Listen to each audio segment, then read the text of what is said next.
Oh, Mr. Tchèque, bien que très jeune, tu es déjà un mythe, une légende du monde de l'audiovisuel au Cameroun pour la réalisation des clips vidéo et des documents audiovisuels en général. Comment deviens-tu réalisateur vidéo et d'où est partie cette idée pour être désormais à ton propre compte? Je suis quitté de beatmaker à réalisateur et ça a été sur un coup dans un studio de Reptile, on appelait le Squad Room. Le Squad Room, donc, c'est où on allait souvent faire des beatmaking. C'est un studio où il y avait de la vidéo et tout. Mais l'appel avait été, c'est un grand frère qui sortait d'Europe, il avait ses vidéos qui tournaient ici. Il avait besoin d'un monteur.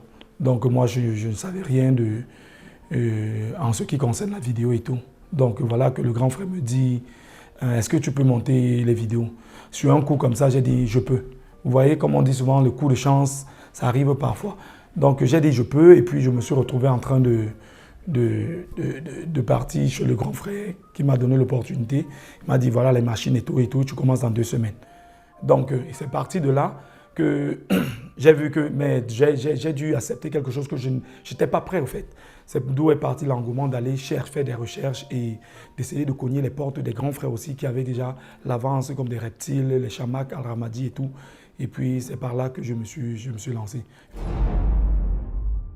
J'avais eu la chance que Chamak Al-Ramadi m'avait donné l'opportunité d'être sur son plateau de travail et ça m'a permis de savoir un peu comment le métier de réalisation s'opère. Vous voyez, avec Chamak, ce qui m'impressionnait sur son travail, c'était la qualité d'image.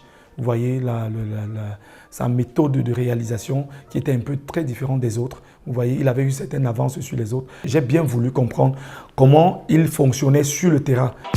I don't walk, I know be small. See my foot, up, down, around town. See my boots.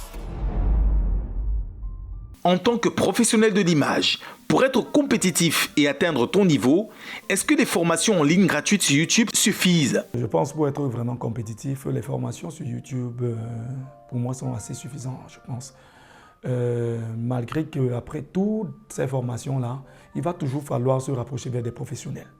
Alors, se rapprocher vers les professionnels, ça ne voudrait pas dire que vous arrivez. Vous arrivez, c'est pour acquérir une certaine expérience. Une certaine expérience que vous ne pouvez pas apprendre sur YouTube. La majeure partie de réalisateurs que vous voyez, la majeure partie se sont auto-formés. Ainsi que moi, je me suis auto-formé. Mais après mon auto-formation sur Internet, je me suis rendu vers un professionnel qui était Chamak, qui avait un peu plus d'expérience. Et ça m'a permis de comprendre en fait des codes qui sont peut-être des trucs un peu que certaines personnes sur YouTube ne vont pas te dire. La connaissance ou le matériel, qu'est-ce qui fait vraiment la différence entre ce qui est fait au Cameroun et ce qui se ferait à l'étranger? Ça, c'est une très bonne question. On a toujours tendance à dire que c'est le matériel, c'est le gros matériel qui fait le travail. Mais effectivement, ce n'est pas ça, hein, c'est pas ça. Le matériel a sa place, mais je pense que le technicien qui est derrière le matériel est le maître de son outil. Une fois que le maître de son outil maîtrise le matériel qu'il a en sous main, je pense qu'il peut opérer toutes les magies du monde. La qualité, elle a sa place, certes. Pourquoi? Parce que nous qui sommes techniciens et qui maîtrisons les caméras, c'est sur le détail des pixels d'image. Ça voudrait dire que c'est le détail des pixels d'image. Mais ça n'exclut pas le travail. Ça n'exclut pas le travail parce qu'aujourd'hui, les diffusions sont faites en HD. Vous voyez, vous pouvez tourner en 8K, vous allez tourner en 7K, en 6K. Mais vous allez revenir toujours à un HD. À la différence que celui qui va tourner avec un 8K aura au fait un grain de pixels plus élevé que la vôtre. Vous voyez un peu, au taux de compression. C'est rempli. 2 soirs d'affilée. La section n'était pas encore connue. À la différence avec d'autres réalisateurs d'ailleurs ou quoi que ce soit, je ne trouve pas de différence dans le domaine de matériel. Mais je pense que la différence vient au niveau de la budgétisation des budgets donnés par des artistes. Vous voyez un peu. Au Cameroun, si on peut faire un clip à 2 millions de francs, 3 millions de francs, au Nigeria, on le fait à 10, 15 millions. Donc il y a cette différence déjà qui joue vraiment majoritairement sur la qualité du clip. Vous voyez un peu.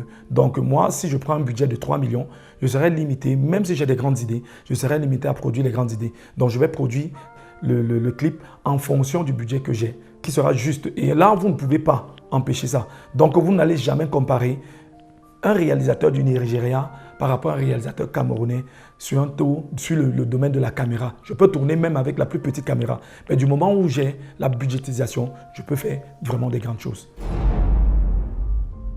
On a fait le choix de servir la nation jusqu'à la mort. J'ai créé la mission pour servir mon drapeau et ma femme a trompé.